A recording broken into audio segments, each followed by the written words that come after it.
It's one of my passions. Since I was young, I was obsessed with drawing, which led me to become a creator, an artist, and a designer. And then to the alchemist that I am right now. And it's good. The message here is that I want everyone to keep in touch with their passion. Whatever you have that's dear to you, don't kill it. Don't forget about it. Something that you enjoyed doing when you were very young, when you were 5, 6, 7 years old, when you were a teenager, something that was really like something that represented a big passion for you. Don't forget it. Right now, I still try to keep in touch with something that I enjoy doing so much, because I believe that in an alternative dimension, I would have probably been a full-on artist. But I still consider myself an artist because we don't want to put ourselves in boxes and limit ourselves. So I can be an alchemist, and I can be an artist, and I can be a philosopher if I want. I can be everything at the same time. So let me share with you a little bit of I would call it a channeling drawing. I just basically let my arm draw whatever I feel, and we'll see what's gonna come up. So I'm gonna draw again with ink, with this beautiful pen, and I haven't done this in a while, and I want to do it just without any practice, without any like planning, and basically show you guys how you can channel your energy, whatever energy. It can be sometimes like anger and hate energy, and it can be love and compassion energy, and you can channel it in the paper, and it's part of knowing who you are. It's part of becoming the master. So don't look at this as just like some just some random things. Everything has a meaning. Let's see what comes up. All right. I love the feel. I love the feel. It's so beautiful. How the ink just flows on the paper. I love that so much. And this thing is very meditative too. It's like when you do it, you right away enter a stance of meditation, because a lot of people say to meditate you have to sit down in the lotus pose, or just sit down and do nothing, which I have done for many years, by the way, and I am so good at it. I became so good at meditating. I can get into a meditative stance very quick. But what people forget to mention is that this is probably the best form of meditation. When you just take a pen or a brush and you just let your hands flow, and then your mind instantaneously, it stops thinking about anything else, which is the purpose of meditation. And if you're good at meditating, just sitting down doing nothing, that's good, that's great, do it. But I know a lot of people, they just can't do it. They can't sit down and meditate doing nothing. They suck at it. So if you suck at it, try to find something else that can put you in a meditative state, like painting, like drawing, right? Try to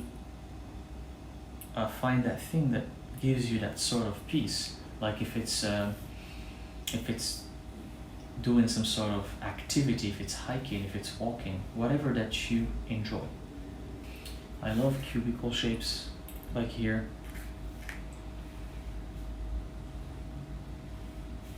There's something so scientific yet artistic about cubes, which are composed of many squares, and which are, if you connect all the dots, you get a hexagon. The outline becomes a hexagon, but when you connect the inner lines, you get a cube.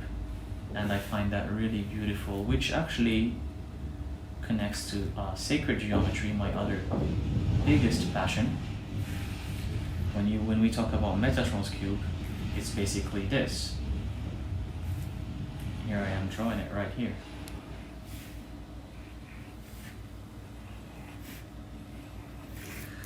And we're gonna add a hexagram or two interlocking triangles right here. But this is intuitive drawing, so I'm not using any rulers, I'm not using any compasses or anything like that. It's intuitive. I'm just doing it with freehanding, trying to get something that's sacred geometry like. Now you have the hexagram, or what? 2 reverse star tetrahedrons, and then you get something similar with another circle of creation in the middle. And something that I want to put an emphasis on is that if you enjoy doing something, if you want to do it for yourself. Okay? Do it for yourself. Try it. Have fun with it, you know? Every time I draw, or I try to draw something, I do it for myself. I don't do it for anyone else. I do it for myself. I had a few paintings in the past of sacred geometry, and I did them just for myself, just for fun, and I ended up giving them away to other people who really, really appreciated them. But the moment I drew them, I did not think I was doing it for other people or to sell them or anything like that. I was doing it for myself. So I just fast forwarded the camera because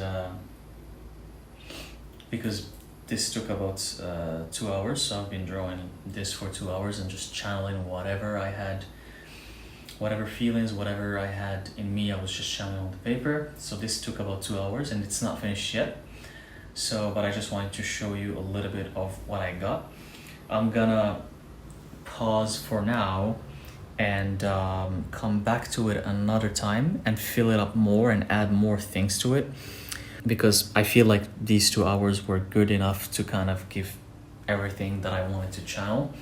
There's like a pyramid here that's overflowing energy to all parts of the universe. Let's consider this the universe. That's why there's all kinds of forms and shapes and shades. There's this spiral here that turns into the Nautilus, which is one of my favorite shapes. It also reflects sacred geometry, as it reflects the as above, so below. Everything is continuous. There's no beginning, no end. We have a flying Metatron's cube here. And just basically going with the flow and just drawing whatever feels right to you, right? Like whatever line that feels right to you, whatever connections that feel good to you. And sometimes you just go in and add the details, right? You just add in the details, or you can just like exaggerate the curves. You can exaggerate them so they become like more prominent. And sometimes you go and start adding like geometrical shapes, right? Or you can add in perspective. So whatever your mind tells you to do, you do it and you connect it to your heart, and then everything comes into place, right? And there's no thoughts in this. Because I'm not drawing something that necessarily makes sense. It makes sense to me, but it doesn't have to make sense to anyone, because it's up to your interpretation, and this is what art is mainly all about. So again, you can see like the connection here that I'm talking about, or the difference basically, which is you can meditate for 20 minutes or 30 minutes, or try to meditate for 20 and 30 minutes, which is fine. But if you suck at it, you can do something like this. You can spend 2 hours, and for me it felt like 15 minutes. You can spend 2 hours meditating while drawing. Put on your favorite music, put on your whatever you want to listen to, or you don't have to if you prefer just a quiet, if you just prefer somewhere quiet, and you can get your meditation right there. But so far this is what I got, and I haven't done this in so long, but once I took this pen and I dipped it in the ink, it just felt natural to me again. It felt like everything came back. I didn't struggle, I didn't lose anything. Everything came back to me because it's part of my passion, it's part of who I am. And if that's also your passion, you should explore it. It's part of exploring who you are, because sometimes you don't know what this might lead to. Whatever that thing that you've been trying to ignore, and you're like, okay, this is not the right time, or this is not me. Who's gonna see my drawing? Who's gonna watch my videos? Who's gonna do this? You know, you start doubting yourself, but that's when you know it's the right thing, because it doesn't matter what others think about it. What matters is that you love it, you have passion for it, and do it, and let the universe handle the rest. It's gonna handle the rest for you, but the universe wants to see you start. It wants to see you taking action, and then it handles the rest. Let's not forget that the universe is you. You are the universe. So this is not done yet, but so far this is what I got. I'm gonna come back to it, and I'll show you later on an Instagram post the final result, but it's something like this. It can either make sense or not make sense, but this is how I channel my feelings, my thoughts, and this is how I meditate sometimes.